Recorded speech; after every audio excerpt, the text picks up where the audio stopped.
మహిళా సాధికారతే లక్ష్యం. రాష్ట్ర వ్యవసాయ శాఖ మంత్రి కాకాని గోవర్ధన్ రెడ్డి పొదలకూరులో స్థానిక స్టేట్ బ్యాంక్ ఆఫ్ ఇండియా శాఖ శుక్రవారం సాయంత్రం ఏర్పాటు చేసిన రైతు సమ్మేళనంలో పాల్గొన్న ఆయన మాట్లాడుతూ, తిన్నా పస్తులున్నా ఒకరి దగ్గర తీసుకున్న అప్పు సకాలంలో చెల్లించాలనే ఆలోచన లక్ష్యం ఆర్థిక క్రమశిక్షణ మహిళల్లో ఉందన్నారు. దేశంలో రైతు భరోసా కేంద్రాల్ని తొలిసారి ఏర్పాటు చేసిన వ్యక్తి రాష్ట్ర ముఖ్యమంత్రి వైఎస్ జగన్మోహన్ రెడ్డి అని పేర్కొన్నారు. స్టేట్ బ్యాంక్ లాభాపేక్ష కాకుండా సమాజ సేవ చేసేందుకు ముందుకు రావడం శుభ పరిణామమన్నారు. బ్యాంకు నుంచి రుణాలు తీసుకోవడం, తిరిగి చెల్లించడంలో పొదుపు సంఘాలు మహిళల పాత్ర అపూర్వమైందని పేర్కొన్నారు. అర్హులైన ప్రతి ఒక్కరికి ప్రభుత్వ పథకాలు అందాలని తాపత్రయపడే ప్రభుత్వం తమదని చెప్పారు. మహిళలపై నమ్మకంతో లింకేజ్ రుణాల్ని 5 నుండి 20 లక్షల వరకు పెంచడం జరిగిందన్నారు. పొదలకూరు మండలాన్ని నూడా పరిధిలో చేర్చినందున ఇల్లు లేని నిరుపేదలందరికీ త్వరలోనే సొంతింటి కల సాకారం చేస్తామని తెలిపారు.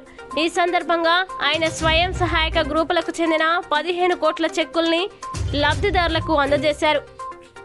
ఈ కార్యక్రమానికి విచ్చేసిన కాకానికి బ్యాంకు అధికారులు, సిబ్బంది, స్థానిక ప్రజాప్రతినిధులు ఘనంగా స్వాగతం పలికారు.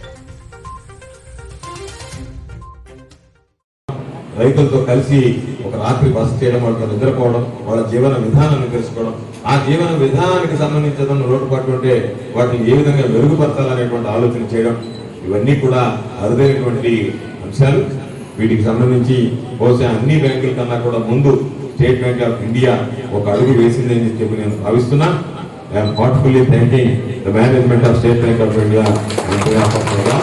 అదేవిధంగా రాబోయే రోజుల్లో కూడా ఇదే విధమైనటువంటి బంధాలు కొనసాగించాలని, ప్రధానంగా రైతాంగానికి, మహిళలకి అండగా నిలవాలని చెప్పి స్టేట్ బ్యాంక్ ఆఫ్ ఇండియా యాజమాన్యాన్ని కూడా కోరుకుంటూ ఈరోజు ఈ కార్యక్రమంలో స్టేట్ బ్యాంక్ ఆఫ్ ఇండియాకి సంబంధించినటువంటి కార్యక్రమానికి మీరందరూ ఆశీస్సులు అందించడానికి పెద్ద ఎత్తున తరలి వచ్చినటువంటి మహిళలకి, రైతులకి, అదేవిధంగా స్టేట్ బ్యాంక్ ఆఫ్ ఇండియా యాజమాన్యానికి ప్రతి ఒక్కరికి పేరు పేరున చేతులు జోడించి నా దగ్గర ధన్యవాదాలు తెలియజేసుకుంటూ సెలవు తీసుకుంటున్నాను. జై హింద్.